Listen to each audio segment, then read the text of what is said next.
So this video is the continuation of the inventory type model, stochastic model, and we are going to see the problems in Baumol's model and cash budget, and we'll move on to the next topic of inventory management.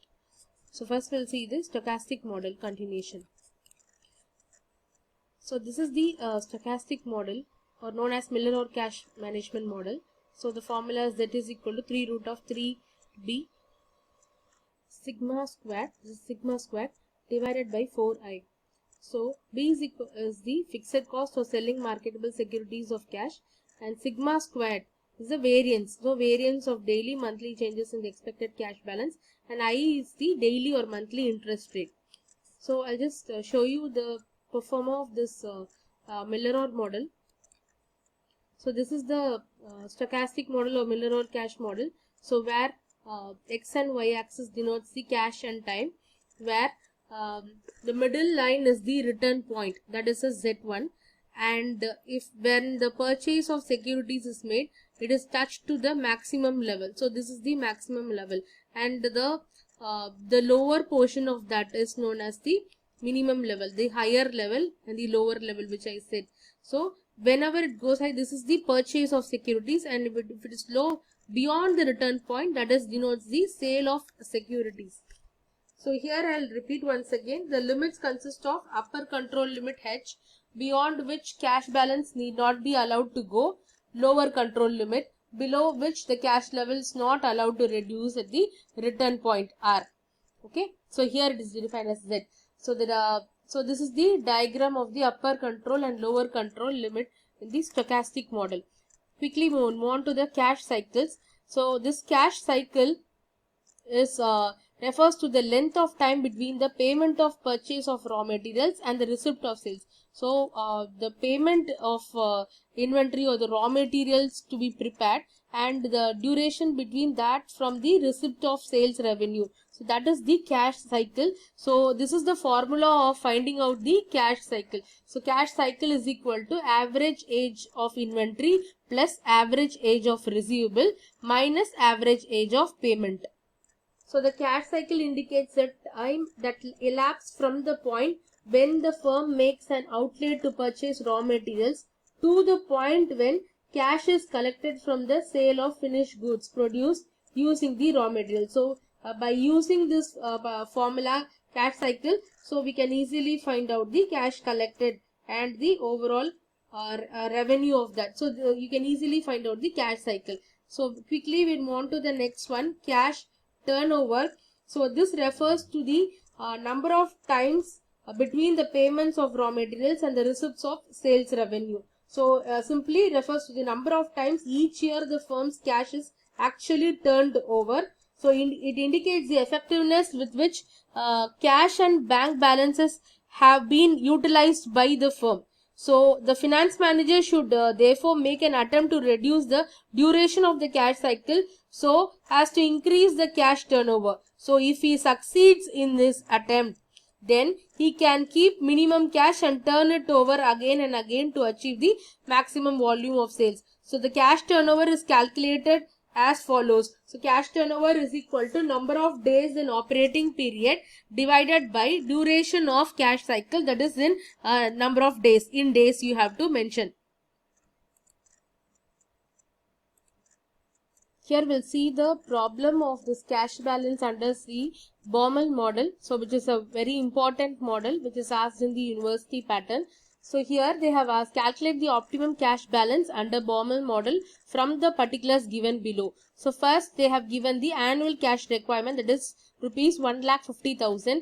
Then fixed cost per transaction, that is rupees 15, and interest rate on marketable securities 18%. So first you have to calculate or compute the optimum cash balance. So what is the formula of optimum cash balance? C is equal to root of 2A into F divided by O. So 2A, that is 2 into A is the annual cash requirement, that is already given in the problem as 1,50,000, and fixed conversion cost, that is the fixed cost per transaction, that is rupees 15, and O is the interest rate on the or marketable securities. Here it is interest or opportunity cost. You can either say interest or opportunity cost of holding cash, that is given as 18%. So finally you have to substitute with the formula. C is equal to root of 2 into A into F divided by O. So 2 into 1,50,000 into 15 divided by 18%, that is for 45 lakh divided by 0.18, that gives you rupees 5,000.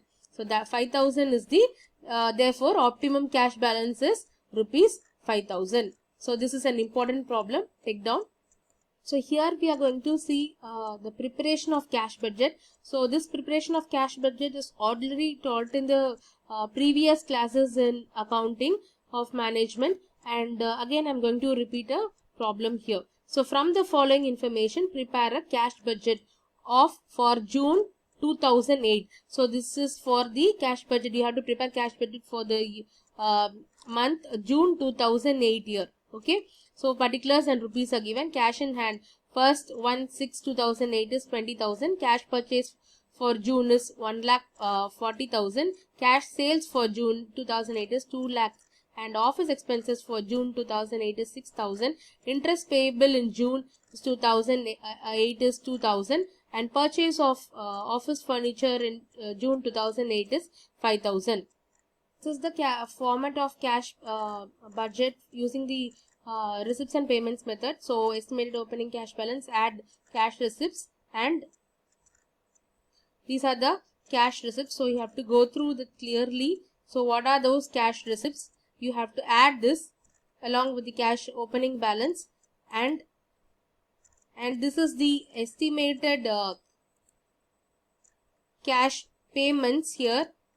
So with that you have to deduct the estimated cash payments. These are the cash payments which is given here. So that is total payments. So total of A and total of A, this is total receipts, and total of B, total payments. If you minus it, you finally get the estimated cash balance, A minus B. Provide solution for the cash budget. So first you have to write the cash budget for the month of June. So you have to clearly write the month and the year. Then 2 columns, particulars and rupees, and also you can make an inner column for the calculations. But here it is straight away posted. So first one, estimated opening cash balance, which is 20,000, which is given in the problem itself, and with that you have to add the estimated cash receipts. The only cash receipts in the problem is cash sales. So cash sales for June is 2 lakh rupees. So June 2008 2 lakh. So you have to add 2 lakh plus 20,000, 2 lakh 20,000. That is your total receipts of A. And you have to deduct less the estimated cash payments. So what are the cash payments available, which is given in the problem? In this problem it's very shortly given. Only a few items are given here in the problem. So first one is the cash purchase for June. So that is 1,40,000. You have to enter it. And then the next one is the interest payable. So straight away the interest payable in June 2008 2,000 you have to write it. So office expenses which will not come here, and the purchase of furniture, the last item in June 2008 is 5,000. Okay, so you have to add this, and you have to deduct from the 2,20,000. 2,20,000 minus 1,47,000, you get the estimated closing cash balance, that is A, total receipts, minus total payments B, that gives you 73,000. So 73,000 is the closing cash balance, estimated closing cash balance. I hope you understood the problem. So we saw the problems in Vogel's model and the cash budget. Now we'll move on to the next topic, inventory management, which is very important. So we'll see the inventory management. So the term inventory is the most significant part of the current assets of a firm in public and private firms in India. Mostly inventory accounts for nearly 60% of cost of production or investment in the current asset. So therefore inventory management is one of the most important areas of financial control in a firm. So this inventory management is risk reduced considerably by holding the inventory. So that is the overall objective. Now we are going to see the meaning of the inventory. So inventory refers to the stockpile of the product a firm is offering for sale and the components that make up the product. So in other words, simply you can say inventory is composed of assets that will be sold off in the course of business operation. So this is about the meaning of inventory.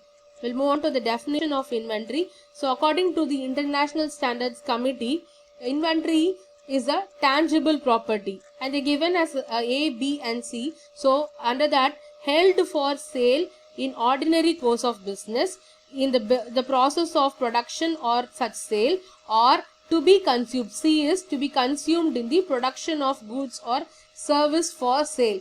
So there is also a definition which is given by R.W. Johnson. The basic function of inventory is to act as a buffer to decouple or uncouple the various activities of a firm, so that all do not have to be pursued at exactly the same rate. So we'll move on to the next slide.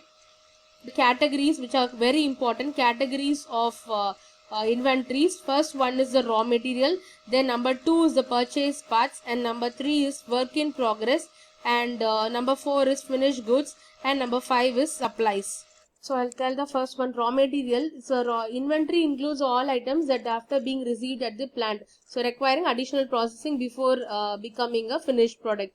So next one, purchase parts. So this is an additional processing before being assembled into finished product. So in such a case, it is known as purchase parts. And coming to the third one, work in progress, that is the semi-finished goods, which are known as the work in progress, that is the raw material which is being converted into semi-finished product. And then finished goods are the finished products, the stock of finished products which is having the which is being stored in the factory for shipment. And the last one is supplies. So all materials needed for the operation of the plant that are not used as a part of the finished products are classified as supplies. Some of the examples of supplies are lubricating oil, sweeping component, light bulbs, and other items.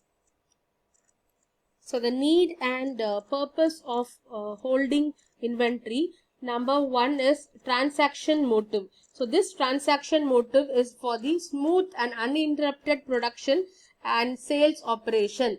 So for that, it is may not be possible for the firm to produce the raw materials whenever necessary, but there may be a time lag between the demand for the material and the supply. So the next one is the precaution motive, where the firm may like to hold them to guard against the risk of unpredictable changes in the demand and supply forces. So here,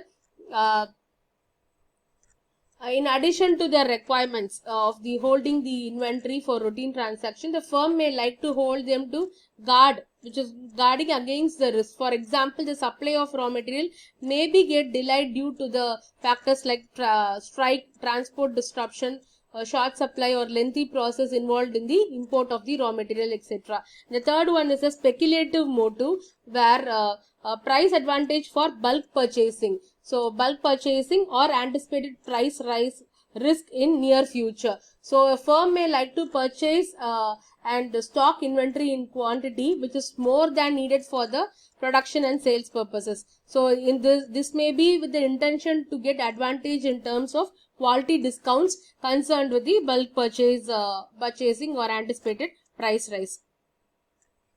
We'll see some of the benefits of holding inventory. Avoiding loss of sales, then gaining quality discounts, reducing ordering costs, and achieving efficient production runs. And the last one is reducing risk of production shortages.